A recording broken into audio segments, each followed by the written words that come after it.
Salut à tous, c'est Déterminé de Zéro. Aujourd'hui, on se retrouve pour l'analyse de la ronde numéro 4 de l'Open de Corba 2023. Donc j'ai actuellement 2 points et demi sur, 1 point et demi sur 3, pardon.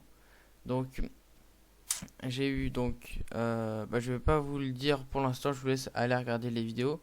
Donc 3 points sur 1 point et demi sur 3 parties. Donc j'entame la quatrième partie, donc je joue à la table numéro 17 contre tout simplement un coéquipier, on va dire un joueur de mon club, donc Willy Gundut, Gundut, je sais pas trop comment ça se prononce. Euh, voilà, Willy c'est un des joueurs qui avait fait le déplacement donc avec moi pour cet Open de Corba, donc c'était assez amusant de se retrouver. Ce qui est aussi amusant, c'est une des anecdotes que je vous raconterai peut-être à la fin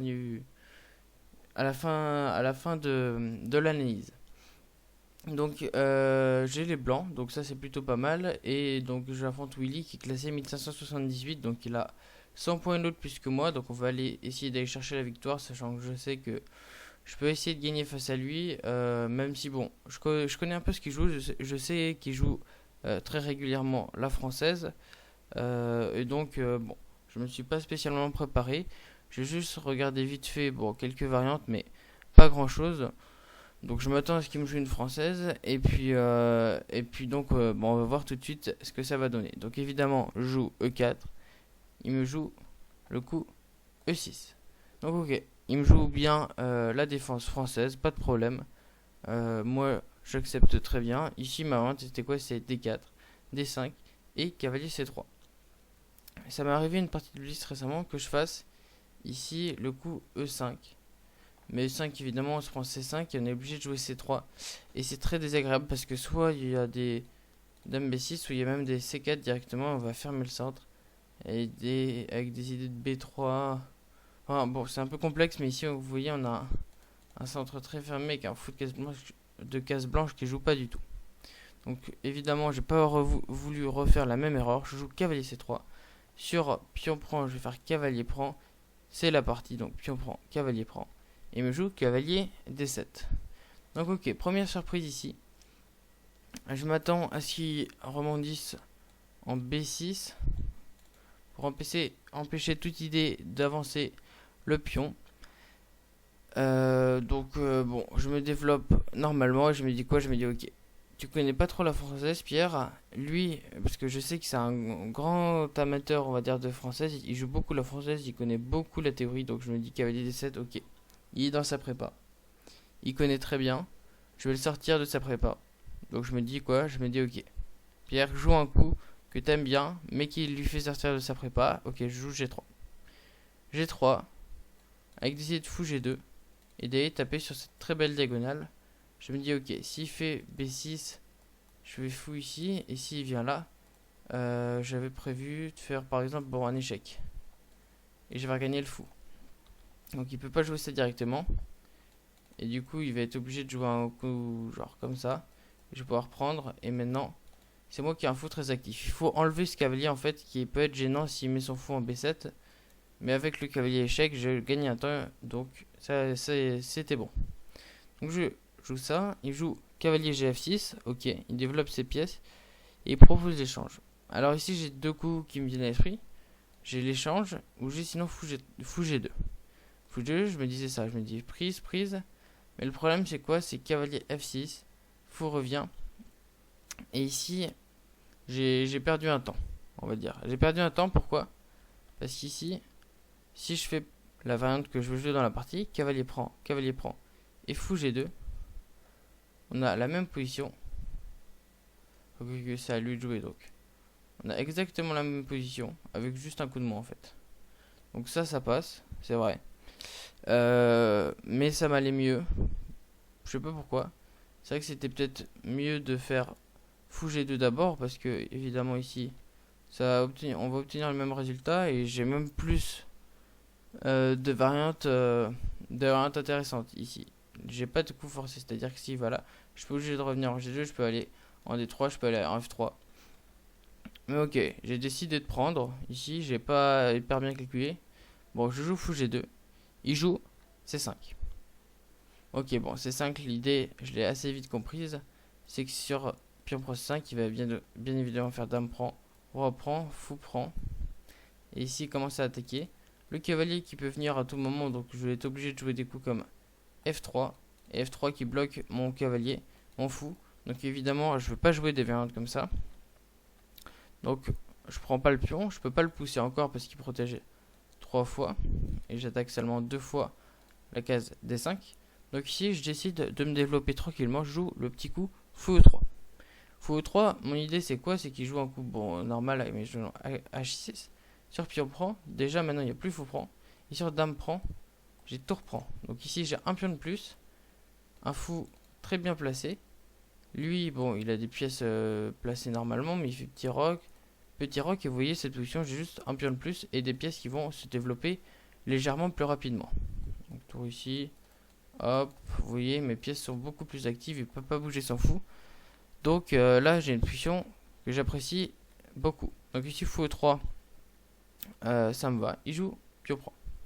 Ok, bon, ici, je me souviens plus trop si j'avais calculé des variantes, mais j'ai été dit que de toute façon, il était un peu obligé parce que ici, protéger le pion, je veux juste prendre en fait. Fou prend. Et en fait, bon, peut-être protéger. Ou fou prend, dame prend. Dame ici, je vais faire grand roc. Genre petit roc, grand roc. Et ok, bon, ça joue. Mais j'aime beaucoup le positionnement de mon fou. On verra que dans la suite de la partie, justement, ce fou G2 va être l'ennemi numéro 1 de mon adversaire. Donc, pion prend D4. Je joue dame prend D4, ok, je liquide le matériel. Dame prend, fou prend. Donc là, ici, j'ai 59 minutes. J'ai joué très rapidement, alors que je connaissais pas l'ouverture, mais bon. Il n'y a pas eu trop de problèmes. La position, elle était pas, c'était pas une position tendue, je trouvais. Donc j'ai joué assez vite. Et ici, Willy qui me joue fou D7. Et là, fou D7 me dit, attends, il y a un problème là. Je me dis, il se passe quoi sur fou prend D7? Fou prend B7. Je me dis, ok, tour B8, je reviens.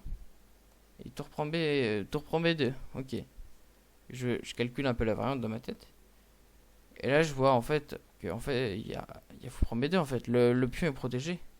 Je me dis, bah, attends. Donc il a blunder un pion là. Donc, je réfléchis un peu. Et en fait, je vois qu'il a fait une erreur tout simplement. Fou G2, je vois pas comment il défend après. Alors, après fou D7, je calcule un peu. Et bon, je décide de me lancer. Ok, fou prend B7, je prends le pion. Tour B8, fou F3. Pourquoi fou F3 et pas fou G2? La différence, elle s'explique sur le fait que ici, je laisse la case G4. Ok, bon, c'est pas un grand problème, on va dire, mais sur des trucs genre petit roc, on peut essayer par exemple de dévier comme ça. Et là, c'est pénible. C'est pénible, ok, il est prise. Je vais là. En fait, le fou, il a plus de cases. Ok, prise. Alors, certes, ça va, hein. Ok, la tour peut pas aller. Pas attaquer là, donc. Bon, la position est correcte.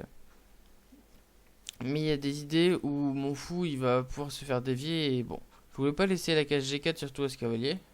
Alors bon, peut-être que j'ai vu des fantômes, mais ok. Donc je fais fou F3. Je contrôle totalement les cases du cavalier. Vous voyez? Hop. Le cavalier qui peut plus bouger sans pouvoir être pris. Ou sinon il faut qu'il revienne en G8. Ok, il me fait fou B4 échec. Je me dis ok, bon, je peux pas défendre parce que prise. Il va jouer des trucs du genre tour B2. Et là, non merci. Je veux pas jouer des positions comme ça. Alors j'ai peut-être... Enfin, même grand rock, c'est dégueulasse. Hein. Même grand rock ici, bon, il revient et... Non, bon. Le roi est juste hyper mal positionné. Donc ok, je joue C3, sinon je me fais déroquer. Je me dis, c'est pas grave. Mon objectif, c'est de jouer grand rock. Mais c'est pas grave parce que... Enfin...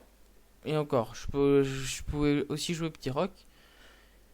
Donc je me dis ok, je laisse les deux possibilités. Même si cette tour est active, bon, je me laisse la possibilité de grand roc, même si maintenant je vais plus opter pour petit roc. Il me joue fou E7, hyper logique. Et ici, du coup, évidemment, il attaque mon pion. Donc, ok. Je vois que sur B3, B3 ça m'allait pas trop. Parce que je commence à rendre C3 faible. Ici, en fait, le problème c'est que je veux faire grand roc. Enfin, je veux me laisser la possibilité de faire grand roc. Et B3 ça me l'empêche complètement parce que ici je libère trop la position. Donc je décide de faire tour B1. Bon, je me refuse grand roc, mais je préfère avoir cette position quand même. Il joue A5, évidemment, son pion est attaqué par mon fou, donc il va le protéger. Évidemment ici, si je fais fou prend, tour prend, et c'est beaucoup plus problématique pour moi parce que j'ai des pions qui sont désordonnés, on va dire deux pions qui sont seuls, qui sont pas liés, donc des pions isolés. Donc je veux pas jouer avec ça. Et tout simplement, donc je fais tour B1. Il joue A5, défense au pion, et je joue cavalier E2. Ok, je libère mon cavalier. Et mon idée, ça va être cavalier C1, cavalier D3. Et surtout aussi faire petit roc pour pouvoir libérer la pression, on va dire, sur cette tour, puisqu'elle sera protégée. Et là, bon, il réfléchit un peu, et il me joue fou A4. Ok, fou A4, je comprends l'idée. Il veut aller en C2, tout simplement. Donc, évidemment, je veux pas lui laisser faire ça. Et je me dis, ok, bon, finalement, Pierre, tu vas peut-être être obligé de jouer au B3. Parce qu'ici, je vois pas quoi faire. S'il fait ça, il va juste faire un fou là. Et en fait, du coup, même si je l'attaque avec la tour, il va faire tour prend. Protège le fou. Donc, je veux pas rentrer dans des variantes comme ça. Je joue B3. Évidemment, je chasse le fou. Et là, il me joue petit roc. Ok, et là, petit roc, bon, je suis un peu surpris, évidemment. Son coup est très logique, mais je l'avais pas du tout calculé. Je m'étais dit, bah, ok, le fou est obligé de sur B3. Je me disais quoi? Je me disais fou ici. Et ok, il a perdu un temps, je l'ai attaqué. Et je vais faire petit roc, et j'ai une position qui est très avantageuse. Mais ici, petit roc, évidemment, son idée elle est simple, c'est que sur pion prend, il y a tour prend. Et alors je veux pas perdre de matériel, mais position, je veux pas la jouer évidemment. S'il y a même ça, peut-être. Parce que j'ai deux pions isolés, c'est une position bien meilleure pour les noirs. Donc, je joue fou A7 ici. Alors pourquoi je joue fou A7 ici? Parce que sur petit roc, je me dis ok, il laisse le fou. Je me mets à calculer un peu plus en profondeur. Et là je vois beaucoup de variantes. Ici je vais passer une dizaine de minutes sur ce coup. Pourquoi? Parce que tout simplement, je me dis, attends, si la tour se sort de cette rangée, je gagne le fou. Donc je me dis, ok, Pierre, trouve un moyen pour que cette tour parte de cette rangée, de cette colonne. Donc je vois quand même que la tour, elle a plus trop de cases. La 7 cases, elle peut pas. Cette case, elle peut pas. La case B4, elle peut pas. Donc elle lui reste plus que 2 cases sur 5. J'avais dit, ok, je calcule des variantes comme ça, je me dis, fou A7, tour B5 du coup, seul coup. Parce qu'évidemment, je contrôle toutes ces cases là, donc il est obligé d'aller en B5. Je me dis quoi maintenant? Je me dis C5, C4. Attaque la tour, attaque le fou. Mais ici je vois K. Alors, je vois quoi? Je sais même plus ce que j'ai vu ici. J'ai vu la fourchette, je crois bien. Et ok. Je pensais peut-être à fou ici. Et ok. Ici, donc il attaque mon fou. Et je suis obligé de repartir. Alors je sais plus si j'ai calculé un truc comme ça.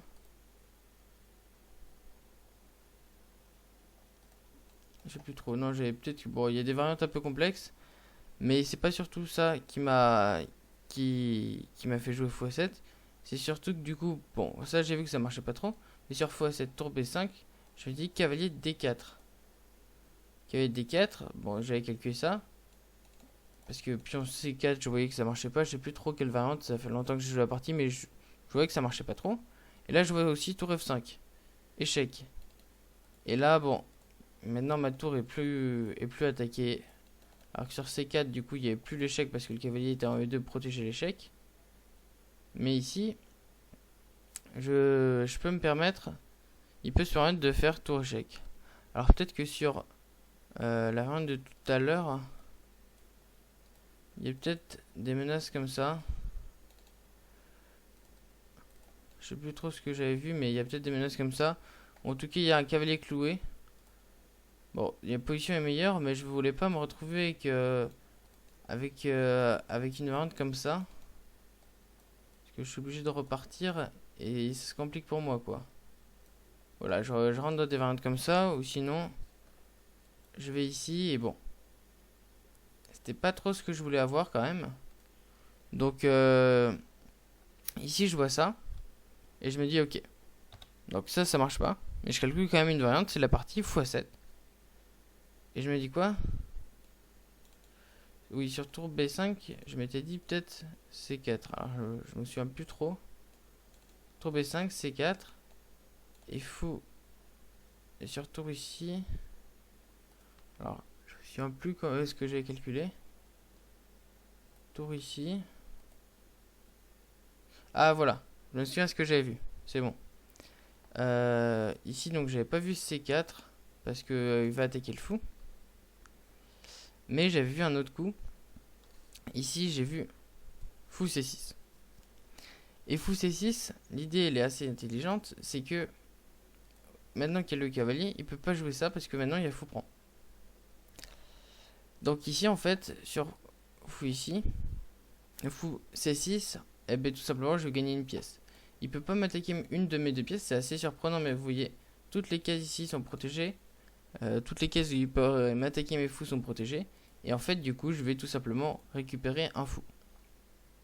Voilà. Donc ça c'était le round que j'ai calculé. Et donc je vois ça, je prends mes 10 minutes et je décide finalement de le jouer. Et là où il dit qu'il réfléchit un peu et qu'il voit du coup ma tactique, donc il fait quoi? Il fait fou B5. Ok, fou B5 il me laisse la qualité mais il essaye de s'activer.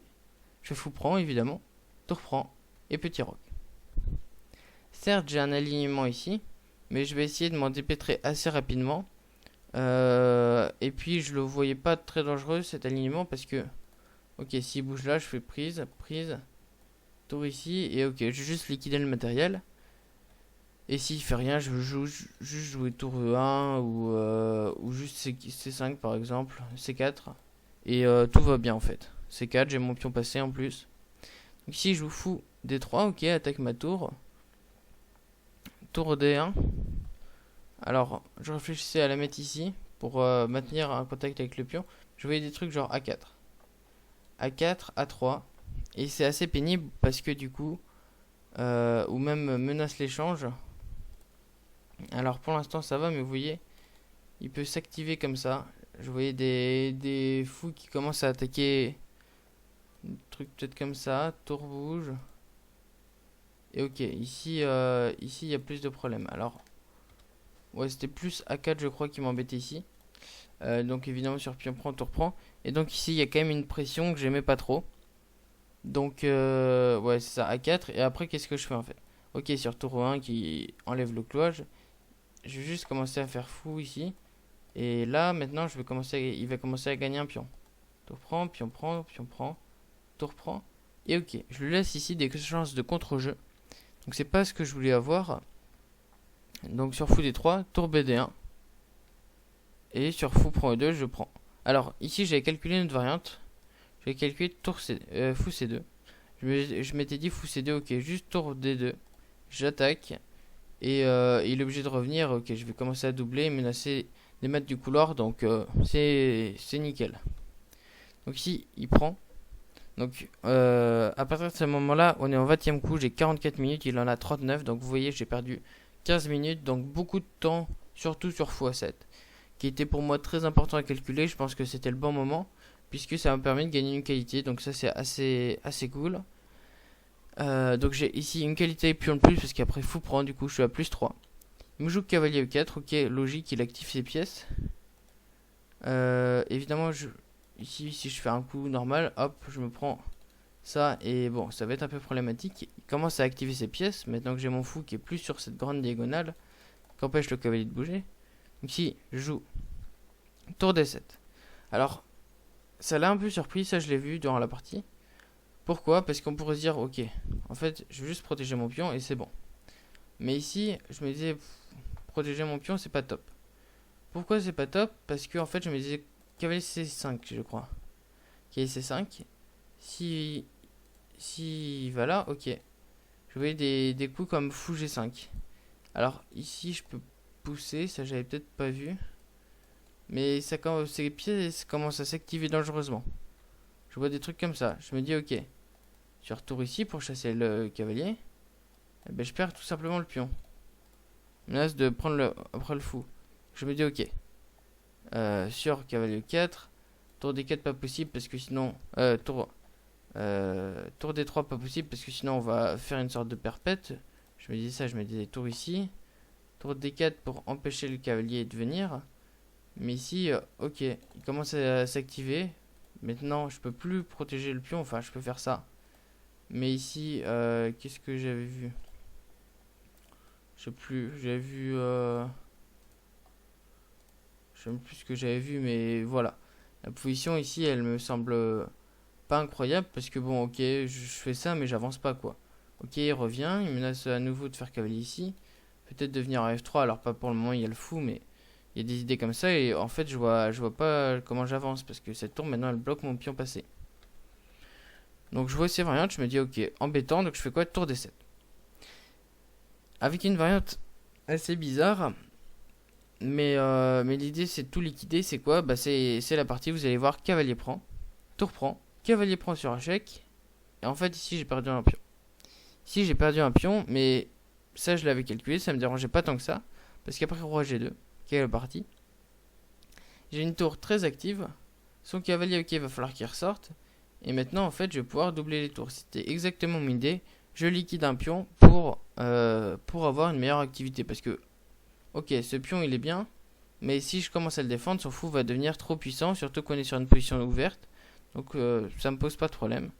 Je joue, voilà ça, roi G2, roi F8, il attaque, et je joue tour A7 directement, je vais me mettre au contact du pion, et si tour B5, eh ben, je vais commencer à m'activer. Donc c'est la partie, tour B5, je joue tour D1, je m'active, alors je peux pas aller en C1, donc je vais ici, et je menace tout simplement d'aller doubler les tours. Ici, sur tour D1, s'il fait un coup, je sais pas, comme H6, je vais faire, je menace ici, tour D8 et échec et mat quand même. Donc sur tour D1, je menace mat, et je menace de doubler les tours, donc je me dis ok, il n'y a pas moyen, s'il fait ça, hop, je commence à aller ici, je vais faire échec, et comme sur la ronde numéro 1, je vais commencer à doubler les tours et créer des menaces. Ok, je retourne des 5, ça j'avais pas vu, c'est un peu dommage que je l'ai pas calculé. Mais je vois très vite que ce coup il sert pas à grand chose, je fais tour prend, pion prend, tour prend à 5. J'ai maintenant repris le pion que j'avais, enfin j'ai repris un pion de plus. Ok, je joue cavalier C3, mais ici je vois que je suis bien meilleur. Je joue tour A7, coupe le roi, je me dis ok pas mal ça. Ça va permettre ensuite de soit d'attaquer, soit de pousser les pions. Il joue G5, il essaye de créer du contre-jeu. Ok, hop, je pousse mon pion passé. Je me dis ok, ce pion passé il est bien protégé. Je vais faire tour B7 et pousser ce pion. Donc il me joue G4, ok. Bah, il essaye de créer du contre-jeu, mais ici il n'y a rien du tout. Hein. Donc 30e minute, j'ai 32 minutes, il en a 27. Donc là aussi j'ai mis un peu de temps pour calculer mon fameux coup de tour. Donc tour D7. Mais ici voilà, je continue, j'avance mon pion. J'essaye quand même de pas faire de gaffe parce que bon, je sens que la partie est totalement gagnée, mais il faut pas que je me loupe. Il joue D4, ok, il faut faire gaffe quand même à ce pion passé. Je joue tour D7, essaye d'arrêter le pion passé. Cavalier B5, le protège. Et A6, ok, je gagne du temps.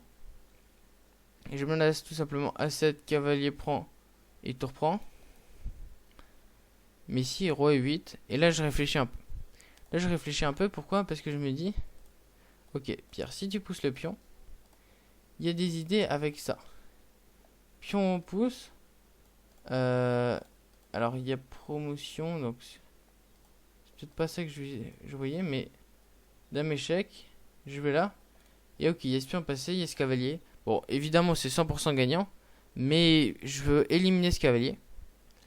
Et je voyais des variantes du genre ma tour peut plus revenir. Alors, c'était un peu stupide. Parce qu'ici, évidemment, je peux revenir. Vous voyez, avec ce roi. Alors, je sais pas si c'est exactement ces variantes-là, mais je voyais qu'avec ce roi, je pouvais pas trop revenir. Et je voyais des trucs.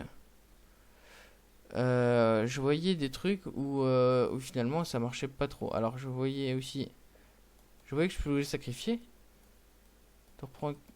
Et ça gagne, évidemment. Mais il y a encore ce cavalier. Donc, ça m'embête. Je veux pas arriver à une finale avec un cavalier. Donc, je fais quoi? Je fais tour B7. Tour B7, menace d'attaquer le cavalier. Et ok, sur ça, voilà, c'était peut-être ça la variante que j'ai vue. Là, maintenant je peux revenir. Maintenant que je suis plus au contact de roi, je peux revenir. Et au pire, ce que j'ai vu, c'est que j'avais ça. Échec. Alors, je sais plus. Non, il y a un truc.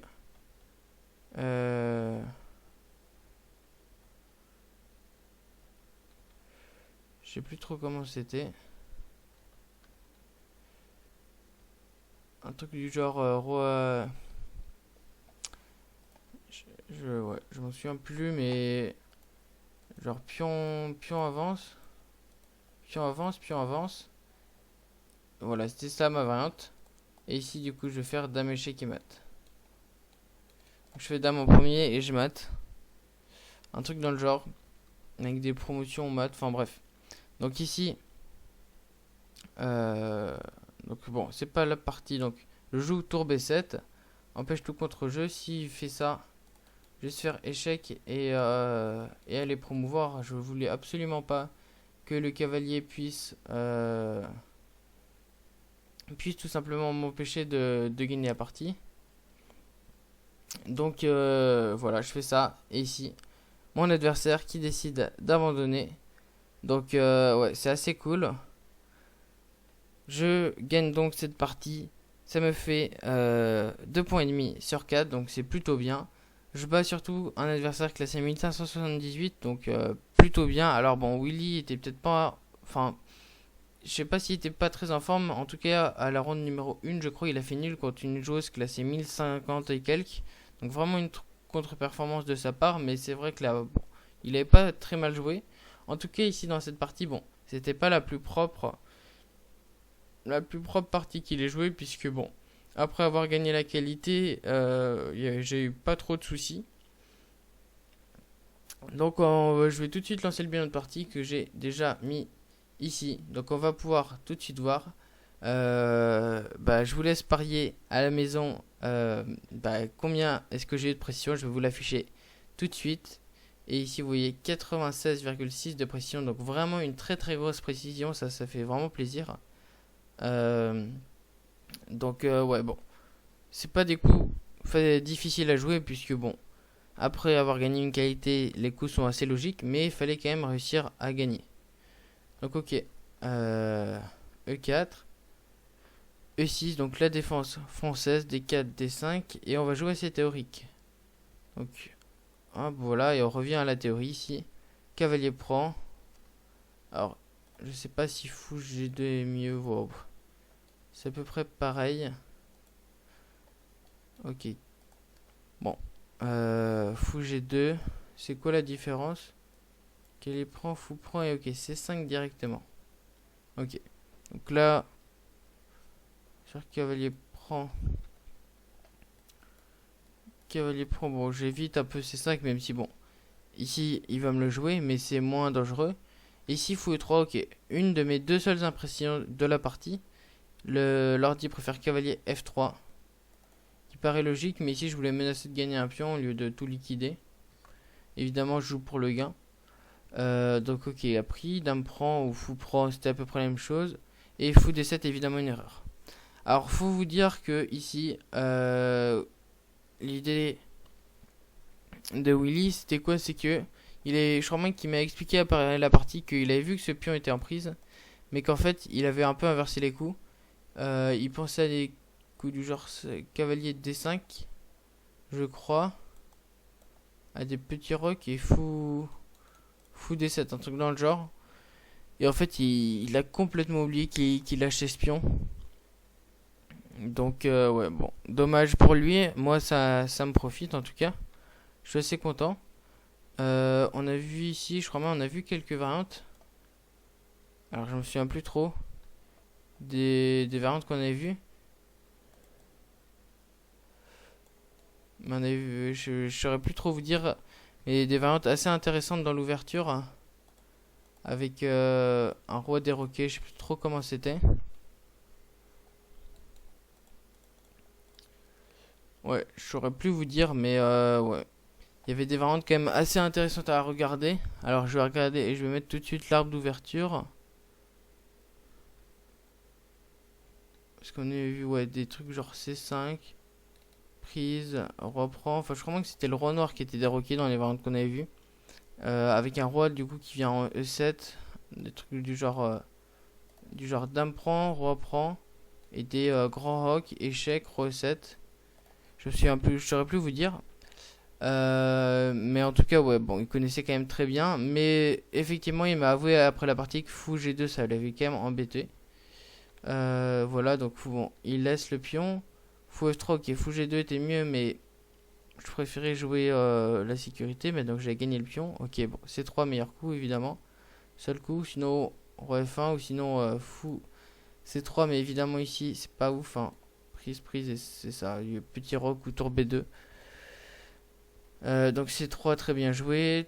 Ok, grand rock qui était possible. C'est vrai que j'ai pas calculé là, mais bon, avec une structure comme ça paraît pas top, mais ok. Bon, j'ai pas assez bien pris ce coup en considération, parce que maintenant, évidemment, je m'empêche le grand rock.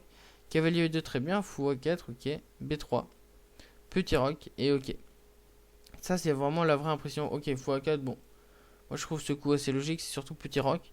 Ici, parce que ça va forcer. Après, fou A7. Voilà, ça c'est bien. Très bon coup. Voilà. Alors le meilleur coup c'est quoi? C'est E5. Vous voyez, et l'ordi qui peut pas défendre la qualité, il préfère jouer sur l'activité des pièces. Donc ici, bon, je décide de prendre. Alors, j'aimerais juste checker un peu ma variante. Donc tour B5. Ok, voilà. Il y a fou G2. Alors, fou G2 ici. Et sur fou ici. Tour prend. Puis on prend, fou prend. Ok. Ok, bon, ça peut se comprendre parce qu'ici, ok, sur petit roc, il a un fou qui est très actif. Et en fait, l'ordi joue juste sur la position du roi qui est de la tour qui est très mauvaise. Et ok, sur petit roc, qu'est-ce que ça donne? Tour F5, ouais, ça, on va sauver la tour. Ici, seul coup, qu'il est D4, ouais, c'est ce que j'avais vu. Tour prend, tour prend. Ok, ici, l'ordi qui laisse encore la qualité. Et juste sur la variante de tout à l'heure, sans le petit roc, qu'est-ce que ça donne? Donc pas de tour ici. Tour là. Ah oui. Sur cavalier D4, il y a peut-être tour échec. Voilà. C'était ça que j'avais vu. Tour échec. Et maintenant, je peux... La tour qui va partir, ok, je gagne pas la qualité. Donc fallait voir, bon, qu'il fallait jouer un coup intermédiaire. Willy, du coup, ne l'a pas vu. Donc je prends. Petit roc. Et après, ça va être de la conversion assez classique. Vous prend cavalier 4, tour D7. Ça, c'est, je suis content que l'ordi ait beaucoup aimé. Parce que bon, c'est quand même pas facile à voir, on va dire. Enfin, c'est pas un coup logique. Parce que ça laisse un pion et le fou. Mais du coup, ouais, j'ai eu un bon raisonnement ici, donc c'est plutôt bien. Je voulais juste voir peut-être. C'était quoi la variante que je vous ai montré tout à l'heure? Avec ouais, le fou qui s'active. Voilà, c'était ça. C'était à partir d'ici, parce que par exemple, si on joue tour D3. Ah, fou F6 il dit. Ah oui. Ok. Je sais plus si j'ai eu des variantes comme ça. Et sur cavalier C5, il dit quoi? Cavalier C5, tour D4. Il a pas peur de fou F6, parce qu'ici, il y a juste tour C4. Ok. Je vais mal juger la position, mais ici, bon, ça me paraissait pas top. Et sur tour D4, ici. Voilà, bon, cavalier prend C3 logique. Bon.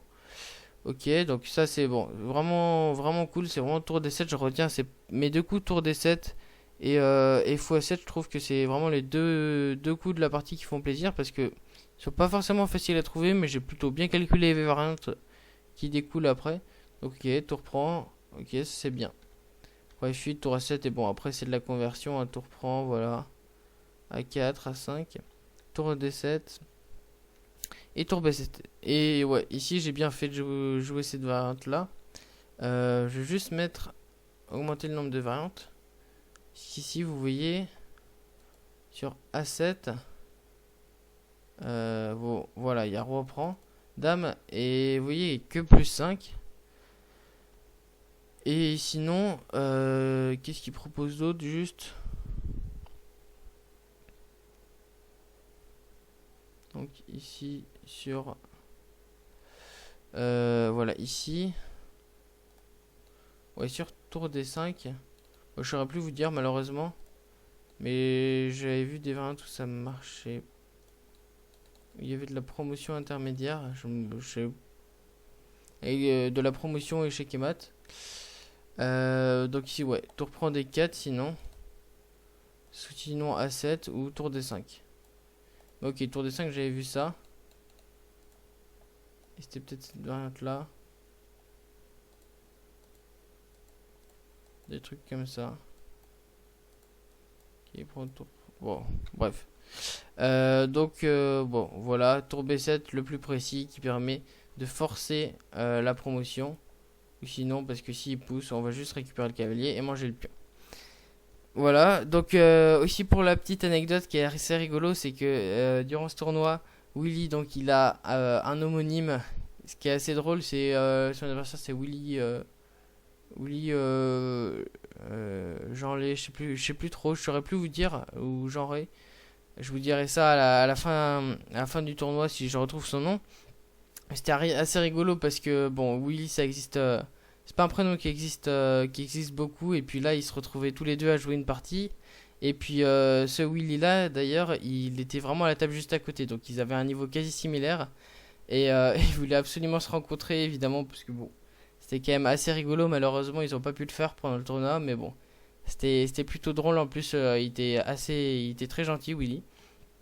Donc voilà. En tout cas, je vous remercie d'avoir regardé cette vidéo. N'hésitez pas, comme d'habitude, à liker, à vous abonner et à commenter. Ça fait toujours plaisir. Et puis moi, je vous retrouve pour une prochaine vidéo. Bye.